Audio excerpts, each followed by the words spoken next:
Olá pessoal, bom dia. Aqui é o professor José Ivo.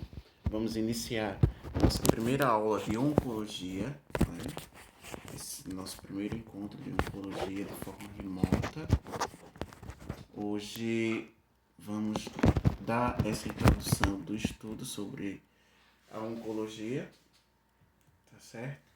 O que é, onde vamos estudar tudo sobre os cânceres, né? As neoplasias benignas e malignas. E para iniciarmos esse estudo, vamos nos perguntar o que é o câncer. O câncer é nada mais do que uma palavra derivada, né? Uma palavra que vem do grego carcnos, que quer dizer caranguejo, e, e esse câncer é um conjunto de mais de 100 doenças que tem em comum o crescimento desordenado de células que tendem a invadir tecidos e órgãos vizinhos, né? Ele se desordena e começa a se proliferar por todos os nossos tecidos, né? Segundo Hipócrates, né, o pai da medicina, que foi o descobridor dessas células cancerígenas, ela começa a se desordenar de forma com que passam a invadir tecidos e órgãos vizinhos.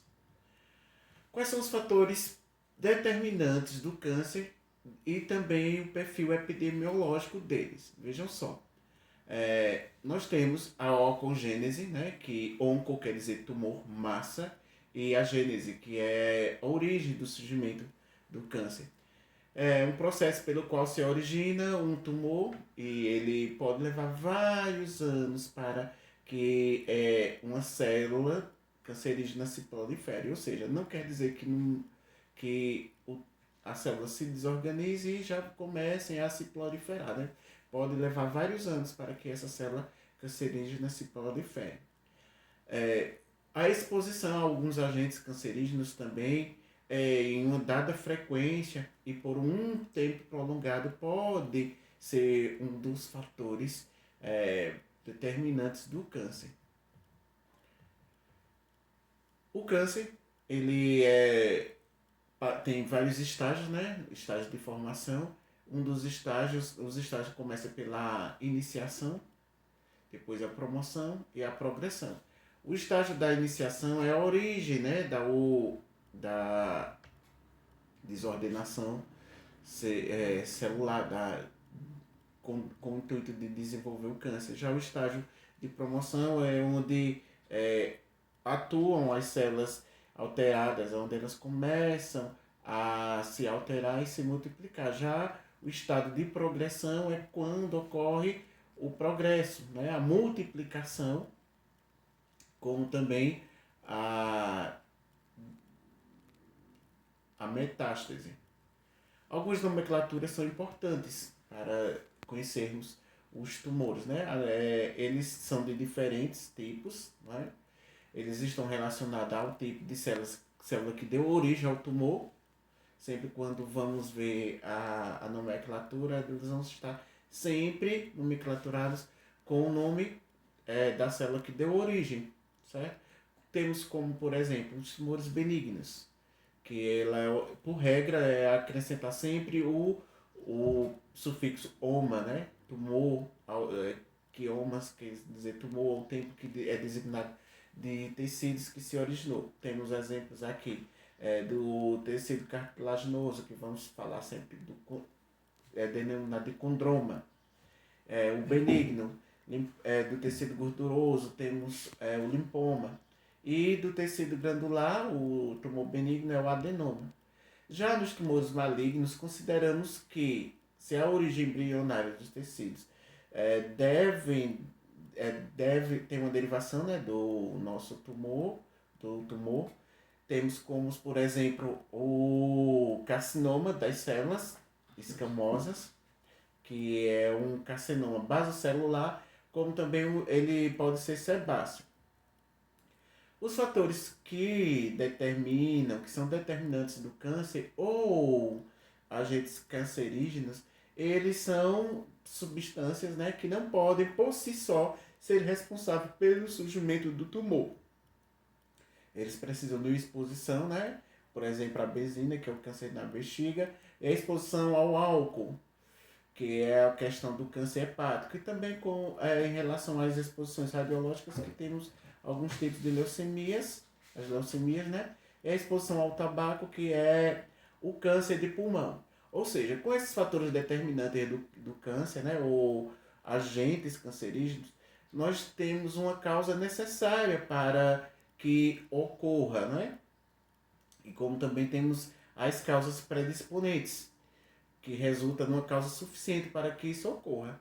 Ela por si só já diz que não é responsável pelo surgimento, ela precisa de uma causa necessária e uma predisponente para sim ser uma causa suficiente para o surgimento do câncer. Como é que ocorre a evolução dos tumores? Elas ocorrem de forma que podemos denominar como fase pré-neoplásica, pré-clínica e clínica, tá? Na fase pré-neoplásica, é uma condição pré-maligna ou neoplásica, né, ou neoplasia pré-cancerígena, em que uma lesão ou células anormais com riscos aumentados podem desenvolver algum câncer. Felizmente, a maioria das neoplasias não se transforma em câncer, né? Pode ocorrer, como falei anteriormente, mas não quer dizer que vai ser transformada em câncer. Já a fase pré-clínica, ela é uma neoplasia invasiva, né? Por isso que chama-se pré-clínica, e se refere a uma neoplasia cervical precoce, com invasão mínima do estroma, em geral não apresentando nenhum sintoma, né? Que são características da clínica, da fase clínica. À medida que ocorre a invasão do estroma, a doença se torna clinicamente manifestada e revela padrões de crescimento visíveis ao exame especular, que é o que ocorre na fase clínica, né? Que é a sintomatologia de todas as células. Né? As células neoplásicas podem ser benignas ou malignas, tá?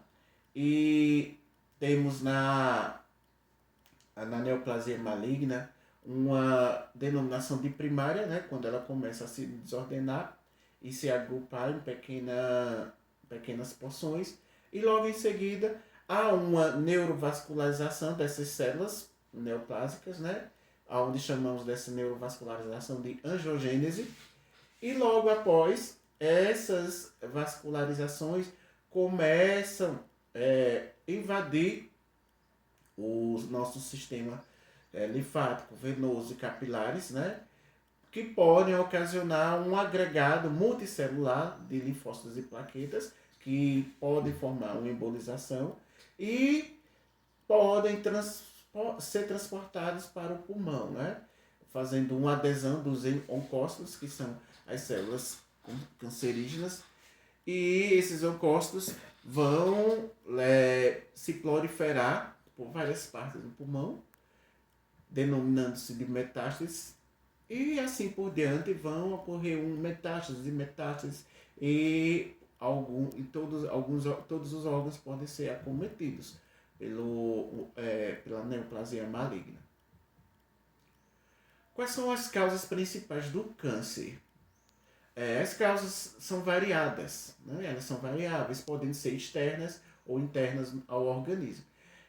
Estando ambas interrelacionadas, temos como causas externas o cigarro, as bebidas alcoólicas, o sol, o vírus, os agentes infectantes, a irradiação ou radiação, ou causas internas como hormônios, condições imunológicas e mutações genéticas. Essas todas são as causas que podem ser variadas, né, para o surgimento do câncer. Lembrando que as causas internas, elas representam 30 a 20% dos cânceres existentes. Já as externas representam 80 a 90%. Dependendo, sendo que o maior peso de fatores, ou seja, de causas, é pelas causas externas, né? Os maiores causas o maior peso é pelas causas externas. Em relação às causas do câncer, temos um gráfico que vocês vão ver no slide de vocês, que é um gráfico representativo de epidemiológico, onde vemos que a alimentação e o tabagismo eles são responsáveis por 30% dos casos, cada um tem uma representação de 30% dos casos, das causas de câncer, né? E temos a poluição com 2%, os medicamentos com 2%, os raios ultravioletas 2% também, e o álcool 3%. Temos como também a obesidade e a falta de exercício, representando 5% das causas do câncer, e a exposição de profissionais, né, em 5%, e as infecções 5%. Quais são os fatores de risco que podem ser modificados para não ser favorável ao desenvolvimento de câncer? O uso do tabaco, né? A diminuição do uso do tabagismo, orientar as pessoas que fumam a diminuir ou a parar de usar o tabaco, ter uma alimentação adequada, né? Pois sabemos que a alimentação adequada faz parte desse fator. Atividade física, né? Fazer exercício físico, deixar de ter uma vida sedentária, faz com que haja essa diminuição desses fatores. Diminuição de peso, diminuir o consumo de bebidas alcoólicas e evitar a exposição a raios ultravioletas ou substâncias ionizantes, e também a questão da poluição ambiental e o nível socioeconômico, que contribui também, né? A questão do nível socioeconômico. E também ainda entramos com a questão do comportamento sexual, lembrando que as DSTs são portas de entrada, né, para infecções mais agressivas, inclusive os cânceres. Temos aí como os cânceres de colo de útero, câncer de pênis, entre outros. Os fatores de riscos que não podem ser modificados é a questão da idade, né? Sabemos que a idade é mais... as pessoas com mais idade são mais susceptíveis a desenvolver câncer. A questão, dependendo também do tipo de câncer, porque tem cânceres que acometem mais uma faixa etária, né? A etnia ou raça, a questão da hereditariedade são fatores que não podemos modificar. O gênero também, né? Tipos de crescimento celular. Nós temos o crescimento controlado do câncer, né? Que é através da hiperplasia, metaplasia e displasia. E temos o controle, o crescimento descontrolado, que é o câncer in situ, né? Que é o câncer invasivo, que faz parte da nossa fisiopatologia do câncer. E a hiperplasia é um aumento do número de células de um órgão ou tecido em decorrência de estímulos externos. Esse processo pode ocasionar um aumento do volume dos órgãos ou de uma neoplasia benigna. Ela refere-se da hipertrofia, mas ambas podem ocorrer juntas, né, em um processo de adaptação celular. E esses processos, ela faz com que ocorra determinados estímulos. Já a metaplasia é uma alteração reversível quando, ou seja, quando a célula epitelial ou mesenquial sofre essa alteração reversível, né? Por isso que ela é metaplásica. Ela é substituída por outra, de outro tipo celular, e pode ser interpretada como uma tentativa do organismo substituir esse tipo de célula exposto, de um interesse a um tipo de celular mais apto a suportar.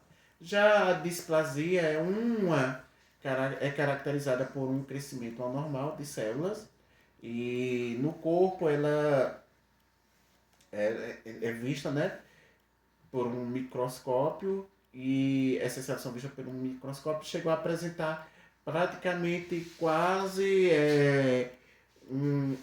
alterações na sua forma através do microscópio, né?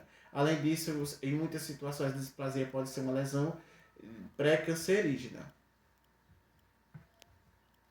Na fisiopatologia, né, temos as neoplasias benignas, que elas ocorrem como um crescimento de forma organizada, lenta, e ela é expansiva com limites bem nítidos e pode comprometer tecidos e órgãos adjacentes, mas não podem causar metástases.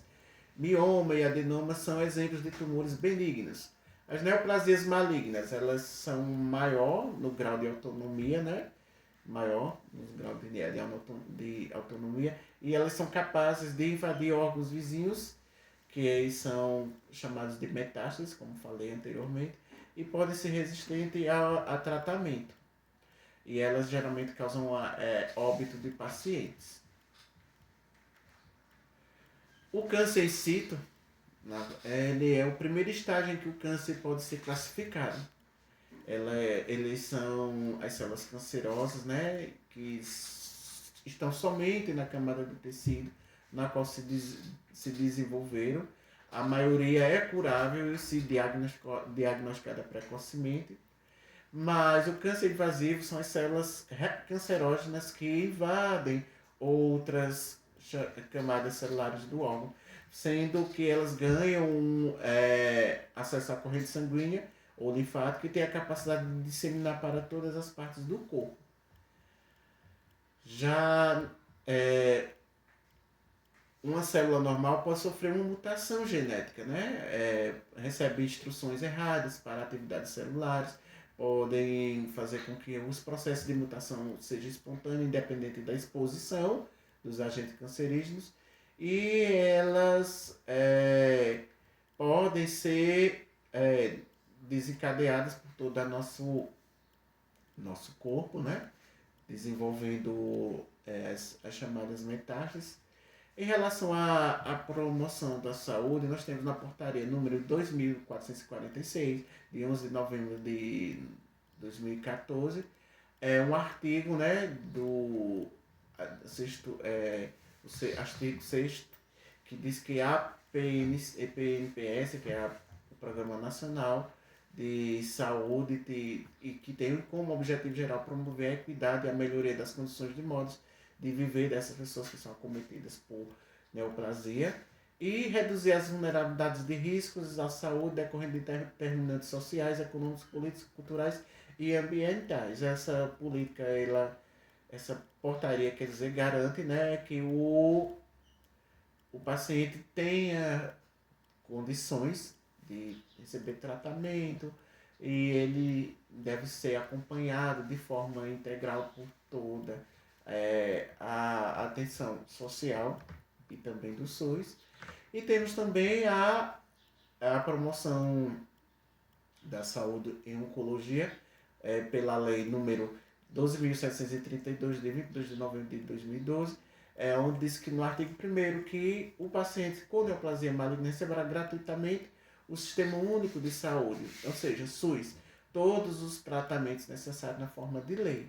E o artigo 2º diz que o paciente com neoplasia maligna tem direito de se submeter ao primeiro tratamento do SUS no prazo de até 60 dias, contados a partir do dia em que for confirmado o diagnóstico com laudo patológico. Os pacientes acometidos por manifestações dolorosas